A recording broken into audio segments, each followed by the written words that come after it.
Hi, and thanks for joining us today on Around the Block with GoodBlock. Today we have Leah Petersen and Erika Elder and myself, CJ Walters, talking about where the women are in blockchain. And we're so glad that you could be here. Don't press the stop button and leave because we're talking about women and blockchain. Stick around. It's going to be fun. Before we dive in, don't forget to like, subscribe, and put on your notifications so that every time one of our videos is posted, YouTube can let you know that we have a new video up. Okay, guys, let's get started. I wanted to talk about this week the Responsible Financial Innovation Act that has been put in the U.S. Congress. This isn't a done deal yet, but I think it's really interesting to discuss because this is kind of the biggest crypto regulation that's coming out. That really maybe like the first really that's coming from the United States Congress. This is a really interesting bit of news and piece of could change everything for the way things function in the US. One of the biggest things is that it creates these lanes for who's going to be regulating and in charge of the assets that are surrounding blockchain and crypto in the United States.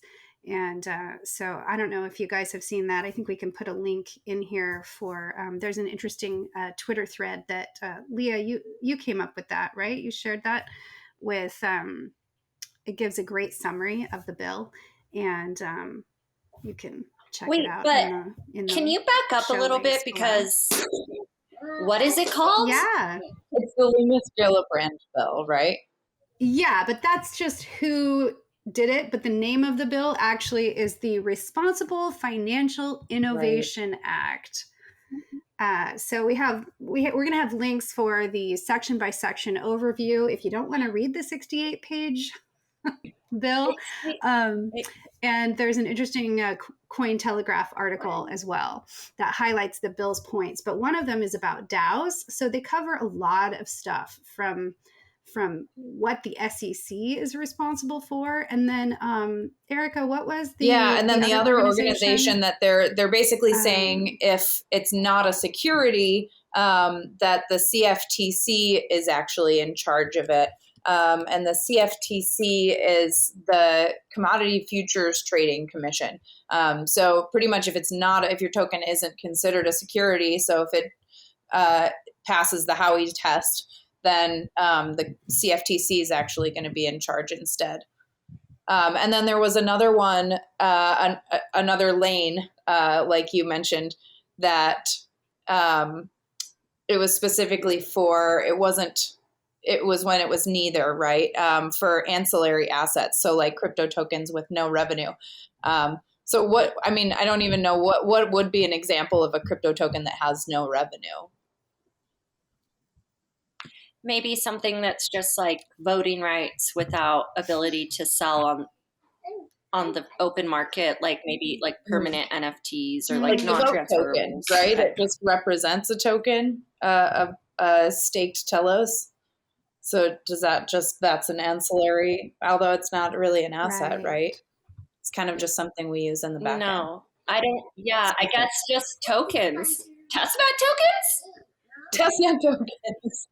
What do you guys think of this? What do you think about the whole regulation? I think one of the points that was brought up in that that thread that was really well stated was that it's something that we've been dealing with a lot lately, right? Is lack of clarity in legislation, which can be dangerous, and as well as though overregulation can be like equally dangerous, right? But it seems like this bill is trying to provide some of that clarity that we haven't had yet to date, right? It makes me think of that segment last week with Douglas talking about the block stuff, the crypto BS, where it's like the government is saying, nobody who owns crypto assets or has anything to do with crypto assets should be involved in making policy. And so we're kicking out the people who know about it. How are you? Yeah. And he was like, and his response was, well, nobody who owns money should be having anything to do with financial policies. Like, yeah, maybe not such a great idea. A lot of businesses aren't going to be interested in taking part in the different various aspects of crypto if it's not regulated, right? So one of the things we talked about a lot in Davos was like, how are we going to get blockchain into more widely used in business cases and government cases, and legislation was usually the answer, right? It's same thing with with this climate change stuff. Like, legislation is what's going to have to lead the way. Otherwise, why will businesses do that thing, right? And so if businesses aren't doing it, then the economy is going to kind of follow suit. Yeah, my takeaway from it is it seems pretty hands off as far as Congress goes, and I think it was a pipe dream that they were never going to try to regulate it. So I guess it's the best we can do for now, and yeah, fingers crossed. I think this is this is a step forward because, like you said at the beginning, we really like the road to mass adoption isn't going to happen without some kind of regulation, good or bad. Businesses aren't going to get involved if they're worried about being taken down.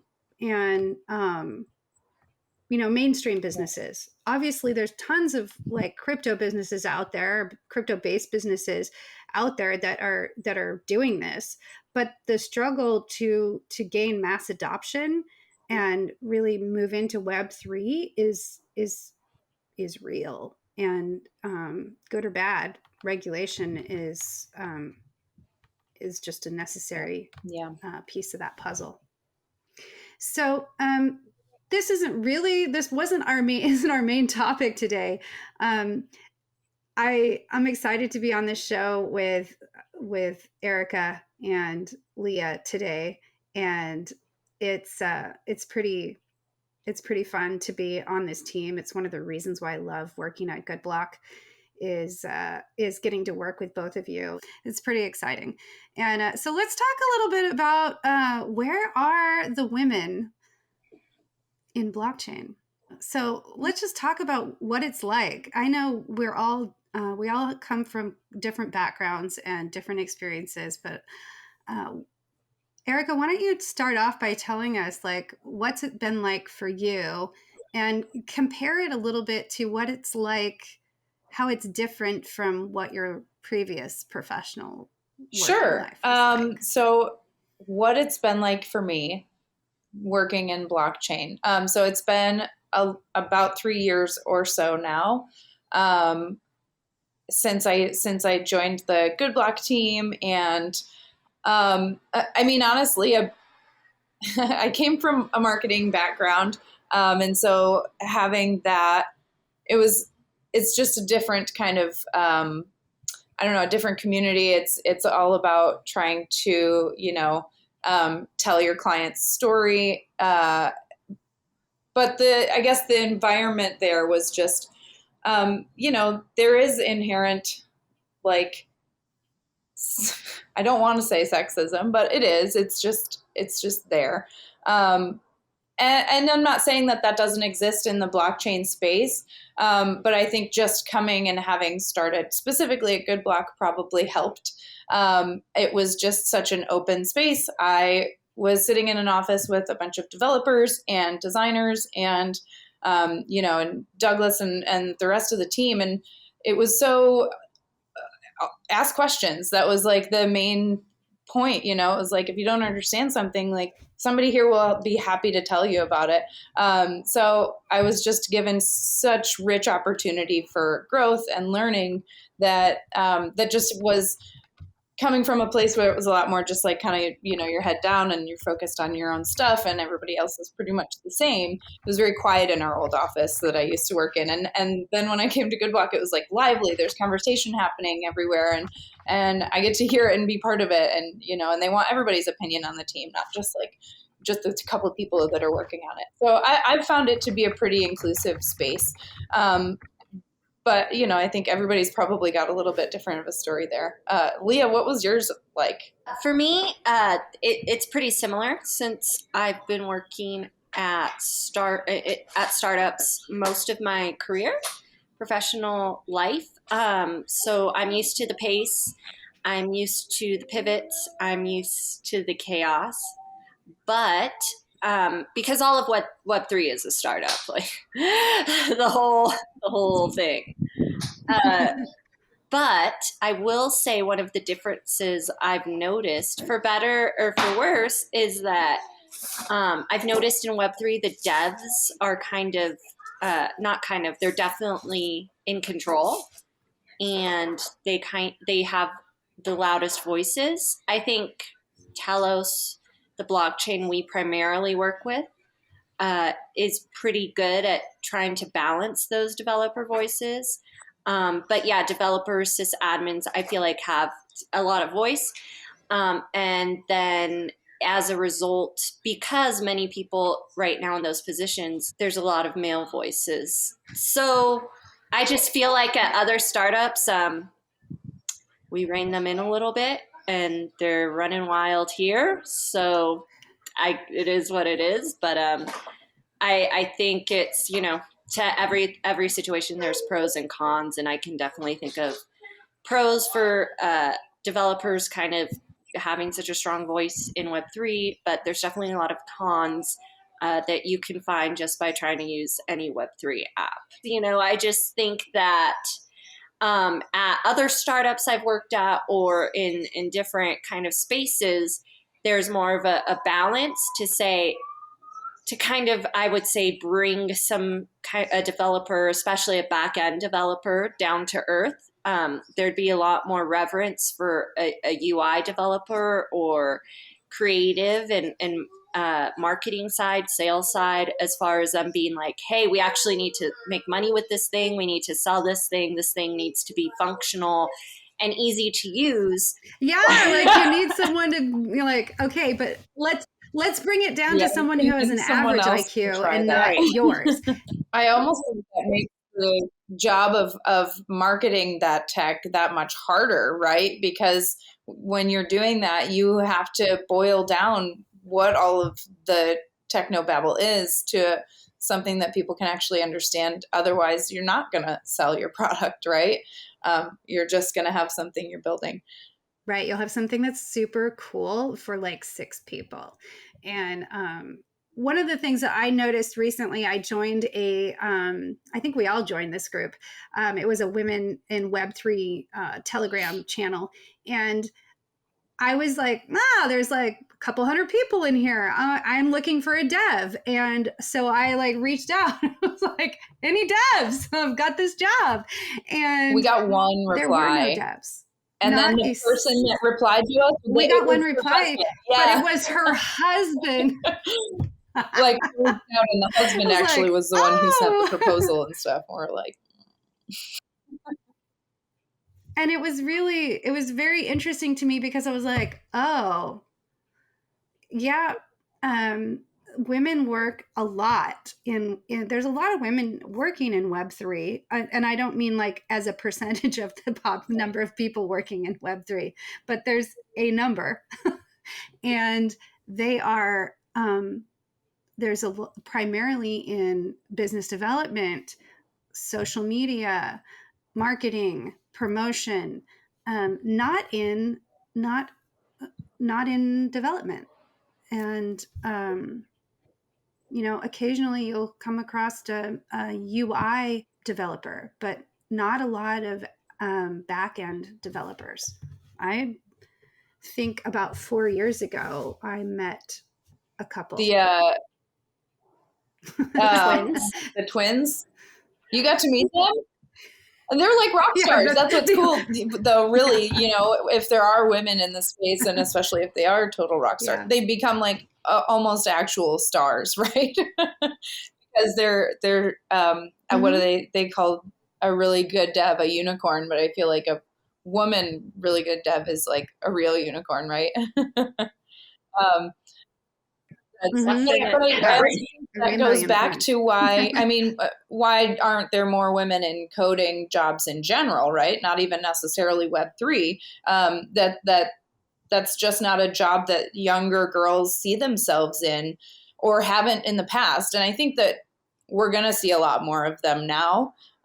It's becoming a lot more of a thing. I think girls, you know, now see those kinds of roles as open and possibilities for themselves. So I think we're going to see a lot more. But to date, it's just been not something you even saw, right?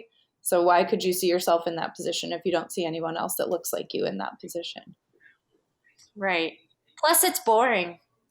There's nothing exciting or pretty going on in the back end. As someone who's tried over the past 5 years to just learn to code at home, it's like my ADHD, it won't allow it. It's just too desolate. Like, I don't know if there's any programs out there that can even just make the colors less awful. Like the whole experience is very depressing. As well, I'm just speaking for me, but it's like you're just sitting there writing in this new language, and some of it doesn't even make sense. Some of it is just weird stuff that's just been passed down, like weird quirks in the code that never got massaged out. And it's truly just, oh man, I don't know. But I mean, I'm sure there's plenty of women that wouldn't mind that kind of work. Just for me, it's too depressing. I'm not sure that there are plenty of women who don't mind that kind of work. Otherwise, there would be more. And I think I took coding. So there was an option when I was in high school, where you could take you had to take a foreign language, and for a hot minute they made coding a language that qualified for that requirement. And I wasn't really super interested in taking a foreign language, and so I took coding. And I had already been doing a little bit when I was in middle school, so I was like, yeah, I'll just keep doing this. But I didn't continue on with it. And I grew up, my dad had a marketing agency. So, one of my first earliest jobs, it wasn't even like a real job. I was just like, can I organize stuff in here? My dad would pay me a little bit of money to like do filing and stuff like that. So I that was more interesting to me. I was more interested in that kind of stuff. And so that's what I did. I went into marketing, and all these years later, I completely burnt out on it. But along the way, I gained a lot of other skills and learned how to do a lot of other things. And that's how I ended up being head of product. And, that's a lot of like herding cats and it's interesting to be kind of over the top of the kind of heading up product development and not really knowing how to code. And I know that's not a prerequisite for the job. I know enough to just look at it and understand some of what I'm seeing, but I don't. I haven't been motivated to get back into it. And it'll be interesting to see, because the opportunities were there for me and I didn't take them. So it'll be interesting to see. I was just talking to someone the other day, and I said, I just, I'm always pitching coding because it's a great way to make money, and it's a lucrative thing, and I was like, they're unicorns and all that stuff. And I just said, this could, you're going to transition to a new career. And I just said, look into coding, because it's, it's a great way to make money. And this is a woman, and she was like, yeah, that doesn't seem interesting to me. I do think for the right person, it is interesting, right? It's a problem, it's a puzzle to solve, and when Right. people are teaching themselves, a lot of times it's because they have something in mind that they'd like to try, or have the creativity to teach themselves by building something that they wanted, right? And it stems more out of this curiosity to know more about how to do this thing that they'd like to do. And so I do think that for the right person, it is beautiful, and it is, something you can always be learning more about and still be creative with. So I did find, especially in Davos, I think was where it was really the most pronounced, was where women that are in the blockchain space are actually working, what kinds of projects they're working on, not necessarily just are they working in marketing or coding, but like I feel like a lot of more impact driven projects, or sustainability type projects. Women have been at the helm for a lot of, equality things. I was telling CJ too, there was this whole lounge called the Equality Lounge, and there were so many women there, and it was the most bustling spot in Davos, honestly. They were constantly having panels by women, and led by women. It was exciting. And like I said, I think they tend to be in those kind of projects that are more like passion driven, and what can I do to make things better? Yeah, I love that. I love that impact driven, because those are the things that make an impact, but really make a difference in people's lives, and not just in people's lives, but around the world. And I think that that's probably pretty key for getting women into blockchain, is finding a thing that really makes the world a better place. And I do feel like that's why I came to GoodBlock, and I was 1 foot out the door from the blockchain world, and still 1 foot very much back inside the door. But I think that the whole drive of GoodBlock, and everything that the company stands for and what we want to do is exactly that, make a difference. And so I'm proud to work here. I'm proud to be a part of it, and proud to get to work with you ladies. That's a really good point, CJ. And I do think we're working on those types of mission-driven applications and tools and solutions at GoodBlock. Which brings up another interesting point, I believe, Erika, that we are hiring at GoodBlock, and you're leading that process. So maybe it's a good time to just plug that, because we do want to find some people.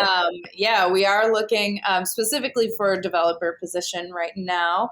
We will definitely link that down below if you'd like to check it out. And give us a shout. Yeah, and you don't have to be a woman. It's okay. We actually do have men who work here too. But you do have to like working with women, because GoodBlock is half. Yeah, it's half and half. I think it's time for block stuff. BS. So we came up with the one primary thing, maybe a second one. And so this one's less about crypto specific BS, but it's more BS in the world that crypto could fix, right? We welcome all types of BS. We don't discriminate. Any kind of BS that comes across our desk, we're going to speak about it. We can talk about whatever we want. This is our show.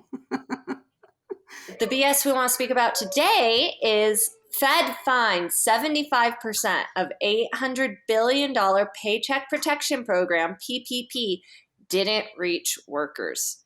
More than 90% of the PPP loans were forgiven, going to the ultra wealthy. A known scam as it was happening, while all unemployment was abruptly cut.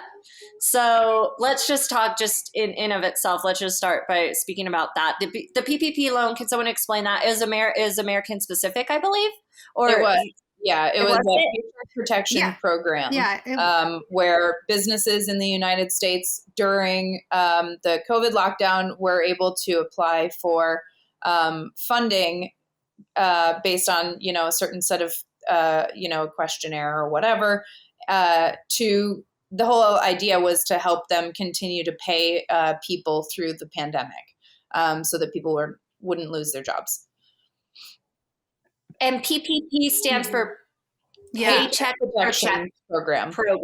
Right. So how did so much money not go to paychecks, I guess, is the question. And why this person on Twitter is called the program a scam, right? I mean, well, because there was no way also, I think when they gave the funds out, there was no way to dictate that you specifically have to spend it on X, Y, or Z, paychecks. So in order to get the funds forgiven, a certain percentage of it had to have been spent on payroll.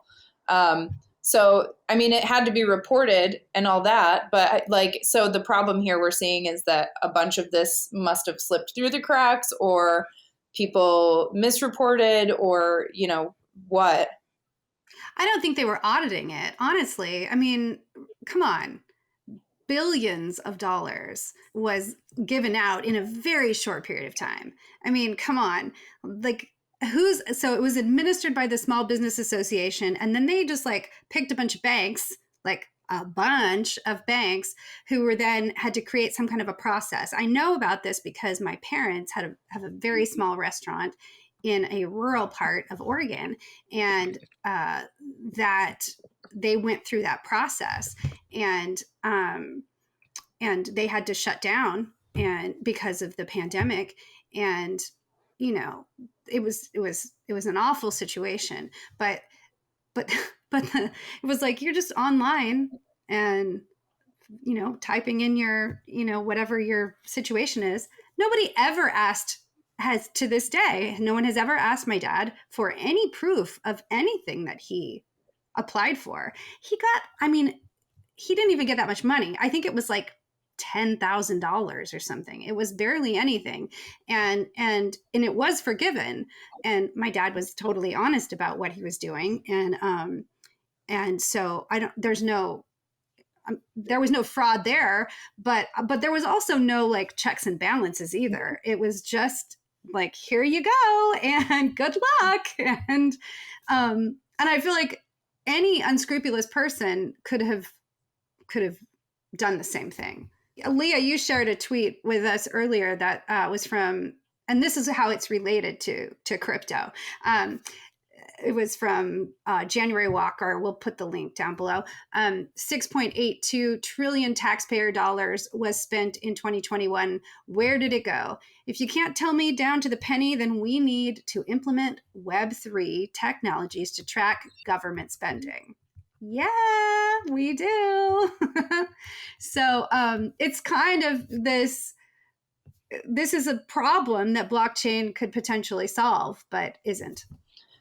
I found that tweet interesting. If anyone doesn't know, January Walker is running for Congress in Utah. So if you live in Utah, you can look her up and see if you want to consider giving her your vote. But she brings up a good point. I do know that this is more of a US-centric problem in that other countries have much more detailed accounting for where their tax dollars go, presented in a much more easier, to digest format. However, we have the technology through blockchain to literally, Ms. Walker says, down to the penny. We could account for this if done well and implemented correctly. So why aren't we doing this? And I think that's where the tinfoil hat comes out for me. That's a whole nother podcast. But Erika, you brought up a good point that it's not just blockchain alone. That just blockchain alone couldn't. Oh, for sure. Because we've experienced that in Telos, like tell you all the spending, but it's a start. Yeah, it's a start, absolutely. And then there's other platforms out there that basically build on top of it as a layer. And I see that, I think, how a government would have to implement something like this, right? It would have to involve a front end that people can read and digest and you know, sort through and see where things are being spent. And, you know, it's one thing to have that information exist on the blockchain, but having it in a way that people can actually digest it, and really, you know, people want to know how their government is spending funds. And so it's like enabling that, I think, would benefit so many people. But you're so right, Leah, though, that, you know, what's the incentive for the government to do that with the whole tinfoil thing? But, you know, it's at the same time, like, they are elected by us, right? I don't know. It's sort of. That's what they tell us. Just kidding. They are totally elected by us. We should probably wind this up, you guys. It's been really fun being on this show with you. It's been awesome chatting with you guys today about where the women are in blockchain, and some of the other crypto news that we got to talk about. If you like that video, make sure to give it a thumbs up, share it, and subscribe to our channel for more content. And we will see you next week. Thank you.